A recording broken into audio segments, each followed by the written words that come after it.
Hello, Bobby Torres of Frightbox Recording here to share with you 3 tips for when it comes time to mixing your home recorded tracks. Now, just recently, I had the pleasure of mixing a hard rock song called Keep You Alive by Mitchell Emmen and his new project, Matt 7. Now, Mitchell's an extremely talented musician and he has an awesome YouTube channel where he does covers and even his own original material. I've left a link below to his channel in this video's description, so be sure to check it out. So the song I'm about to play, he recorded all on his own within his simple home studio. And I felt like it was a great opportunity for me to share with you 3 tips that make a massive difference when you're mixing home recorded tracks. So without any further ado, I'm gonna play a chunk of the song and then I'm gonna break down my top 3 tips that I think you should implement whenever you sit down to mix tracks recorded out of your home studio.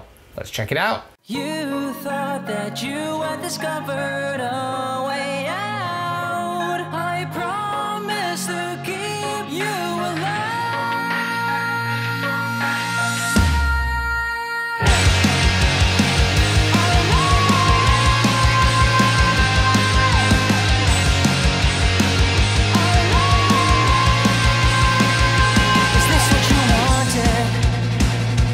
Looking for answers in the dark. I can see that you're screaming. How could I let this go so far? Let's write a whole new story. Let's forget about the past. All you wanted was some peace inside and hope this all to end. The walls that you're building inside are burning to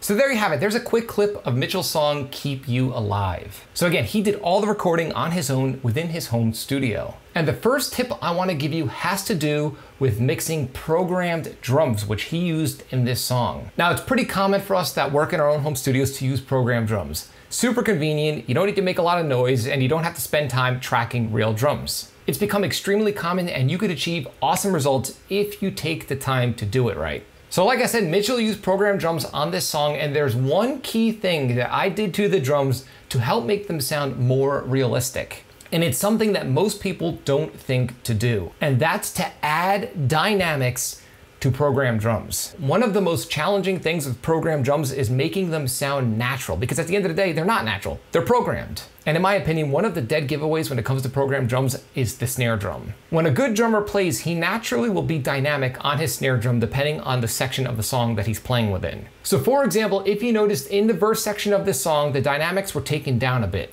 And I wanted to really showcase that in a natural way as far as the drum performance was concerned. So let's take a listen to that verse once more.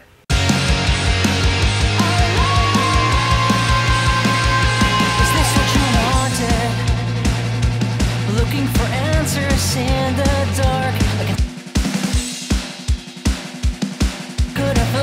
So as you notice, there's a lot of rolls happening on the snare drum throughout the verse. Now, when I mixed this song, I decided to use my own drum sounds. But with that being said, I still wanted to use what Mitchell programmed in a creative way. Now, if you look here, there are 2 snare drum top tracks. The Frightbox snare track, which is of my own custom snare drum sample. And there's a track here called Ghosties. And what the Ghosties track is the actual track that Mitchell sent me, but I'm only using it for the rolls throughout the verse. And if you look here, I reduced the volume of my snare drum, my snare sample, by 1.5 dB throughout the verses. So in other words, I reduced the volume of the punchy snare drum sound, my own custom drum sample, and I blended in Mitchell's snare drum programming for just that section. So let's hear what his track sounds like in solo.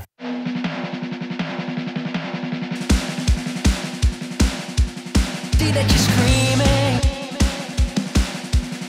The actual snare drum rolls that he was using I felt sounded really good, so I didn't want to get rid of those completely, so I'm still implementing them within this mix in conjunction with my snare drum sound. Now again, I'm adding dynamic range to the drum sound by lowering the volume of my snare drum and again blending into snare drum rolls. So the key takeaway here is if you're doing your own mixing on projects recorded out of your home studio where you're using programmed drums, is to add dynamics to your drums. It makes a massive difference. A lot of people don't want to take the time to do this because I'm gonna be honest, it's not fun and it's not that exciting, but the result is well worth it. Remember, just because the drums are programmed doesn't mean they have to end up sounding that way. And this brings me to mixing tip number 2 for when you're mixing songs recorded out of your home studio. And to be honest with you, this is more of a recording thing. Always record DIs with your rhythm guitars. Lead guitars, overdubs, you don't necessarily have to do it, but always do it with your rhythm guitars. So if you look here, I have 4 guitar tracks, 2 on the left and 2 on the right.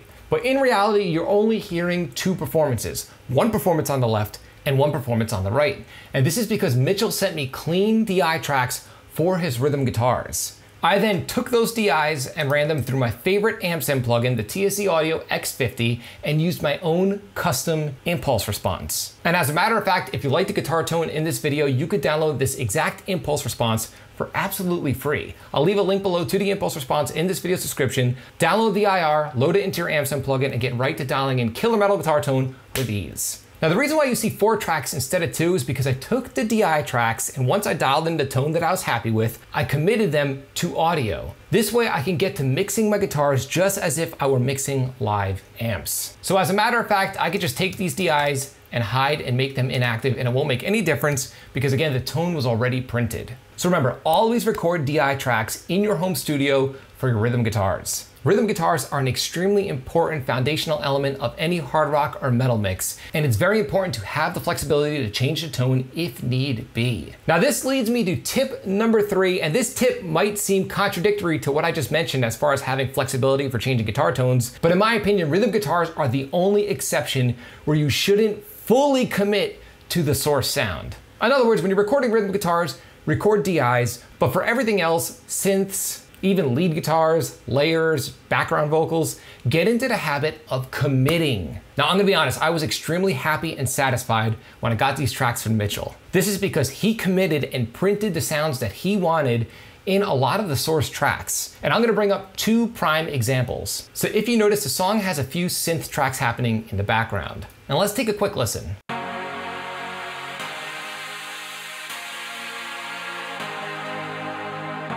Now, as far as what I have happening on the actual synths themselves, it's extremely simple. Just a basic roll-off and a little bit of notching in the low mids. And I have a very similar EQ happening on all of the synth tracks. And that's because Mitchell committed to the sound that he dialed in within his own DAW. In other words, he didn't send me a bunch of blank MIDI and ask me to come up with sounds on my own. This is an extremely important lesson to learn and an important habit to get into. Commit to most sounds early on in your production process. Believe me, you will thank yourself later. And the same thing goes for the guitar solo. Let's quickly check out Mitchell's guitar solo here.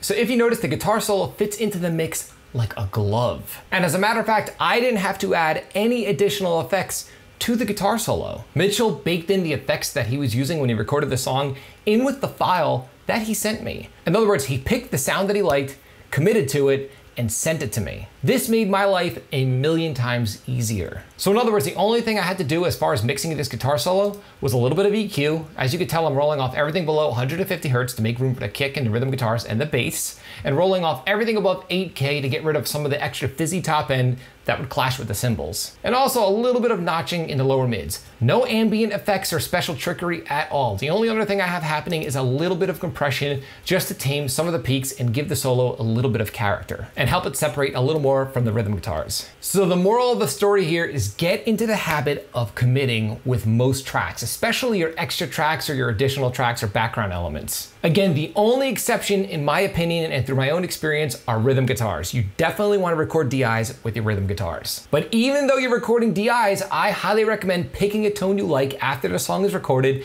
and committing that tone. Even though you will always have the rhythm guitar DIs to fall back on as a safety net, still get into the habit of committing it so you can mix the tracks as if they were live amps. So there you have it. Those are my top 3 tips that I highly recommend for whenever you want to sit down and mix tracks recorded out of a home studio. What you can accomplish these days within your home studio is absolutely amazing. You could put out killer sounding productions with next to nothing. And what I just played for you is a prime example of this. So with that being said, I'd love to hear your opinion. Do you personally practice any of the tips that I shared in this video within your own workflow right now? Or were all 3 of these completely new to you? I'd love to hear your opinion. Leave a comment in the comment section below and let me know.